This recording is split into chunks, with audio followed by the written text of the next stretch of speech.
Assalomu alaykum hurmatli kuzatuvchilar. O'zbekiston Garjonsning navbatdagi mehnat mahsuli. Navbatdagi buyurtmamiz asosidagi quyidagi kacholimizni yasab taqdim qilyapmiz.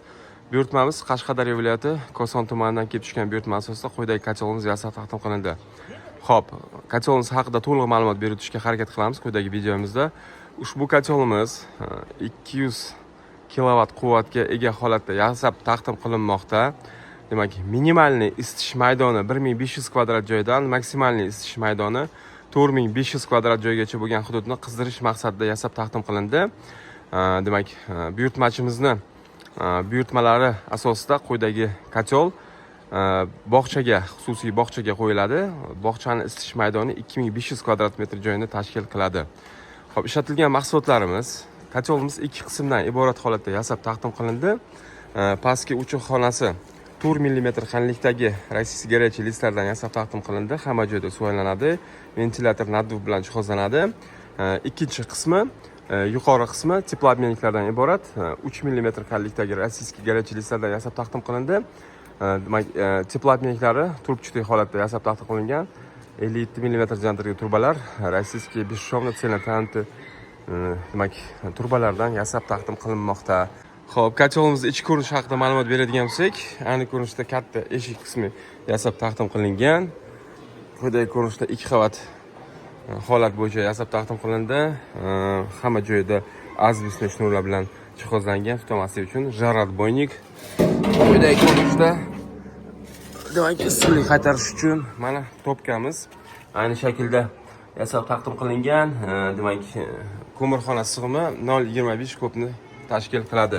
O'rtada ikkita turba qo'yilgan, 89 mm diametrdagi turbalar, devorlari qalinligi 1 cm tashkil qiladi. Ya'ni issiqlik ta'sirida qorinlar shishib ketmasligi uchun kacholimizni qovurg'a holati bo'yicha, kacholimizga qovurg'a holati bo'yicha quyidagi turbalarni yasab qo'yganmiz.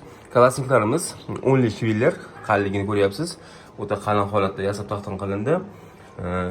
Ichkarida kul yig'iladi va uzoq muddat demak deformatsiya bermasdan ishlash imkoniyatini beradi. Kachol nafaqat o'tin ko'mirda, balki kacholimiz oqma gazda ham ishlash holati bo'yicha yasab taqdim qilinmoqda. Bu kulxona eshigi ayni shu ko'rinishda shvabra holati bo'yicha demak kuldan yasab olinsa, ichidagi kullarni yig'ishtira olish imkoniyatiga ega bo'lamiz. Hop, teploobmenniklarimiz bilan tanishib o'tamiz.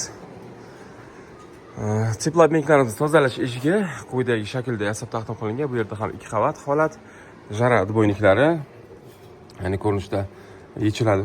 Ichki yordam beryapti.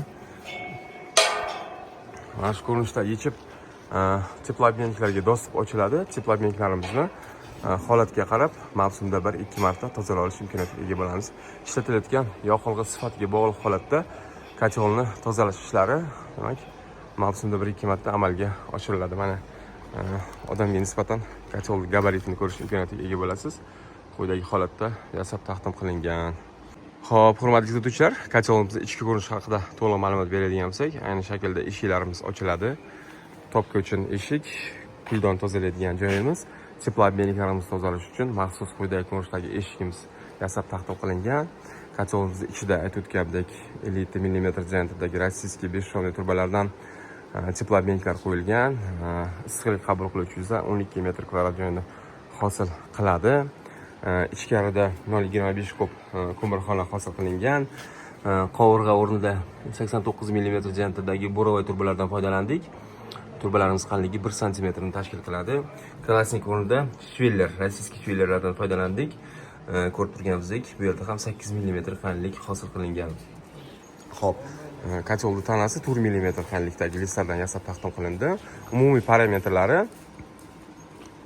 0,25 kub ko'mir sig'imi, xo'p, 12 metr kvadrat issiqlik qabul qiluvchi yuza, umumiy suv sig'imi kacholni 300 litrni tashkil qiladi.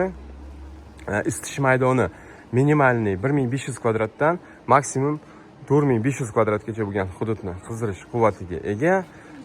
Kacholimiz ventilyator termostat bilan jihozlangan, aqlli ravishda ishlash imkoniyatiga ega bo'ladi. Shu bilan bir qatorda gazli karyolka qo'ygan holatda kacholimiz oqma gazda ham ishlash holati bo'yicha yasab taqdim qilindi. Xo'sh, kotelimiz o'lchamlari bilan tanishtirib o'tadigan bo'lsak, mana ruletka bilan o'lchab ko'rsatamiz. Kotelimizni qozonxonasi uzunligi 1.40, eshiklar bilan 1,5 metrni tashkil qiladi. Kotelimiz eniga 60 cm. Kotel balandligi, hop, qozonxona balandligi. Demak, suv aylanish qismi holati bo'yicha aytaman 90 cm. Demak, asosiy teploobmennik joylashgan qismi kotelimizni 1,5 metrni tashkil qiladi. Kotelning mo'risi 300 mm diametrdagi turbadan foydalanilgan. Kotelda, demak, mo'rida fiber qo'yib berilgan.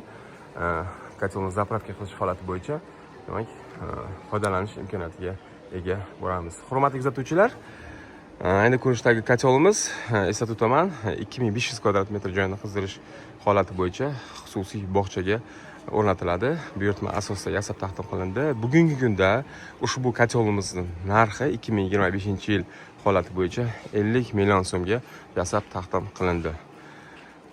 Eslatib o'tamiz, O'zchilangar jamoasi quyidagi ko'rinishdagi har xil turdagi isitish qozonlarini yasab berish imkoniyatiga ega. Xonadonlar uchun, issiqxonalar uchun buyurtma asosida yasab beramiz va manzilgacha yetkazib berish holati bo'yicha ham, demak, yasab berish imkoniyatiga ega bo'lamiz. Sog' bo'ling, salomat bo'ling. Keyingi videolarda uchrashguncha omon bo'ling.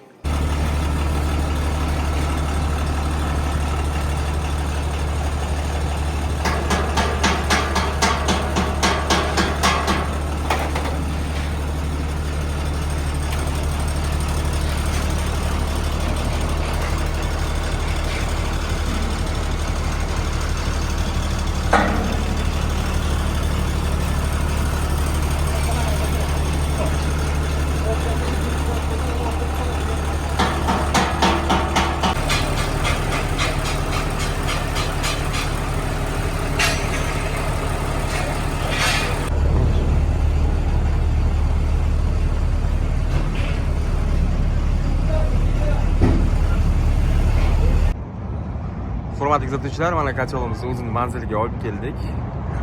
Koson tumanida joylashgan bolalar bog'chasi. Ayni ko'rinishda mana bog'i bor oldida, trassa ustida. Xo'p, quyidagi bog'chamiz umumiy maydoni 2500 kvadrat metr joyda hosil qiladi.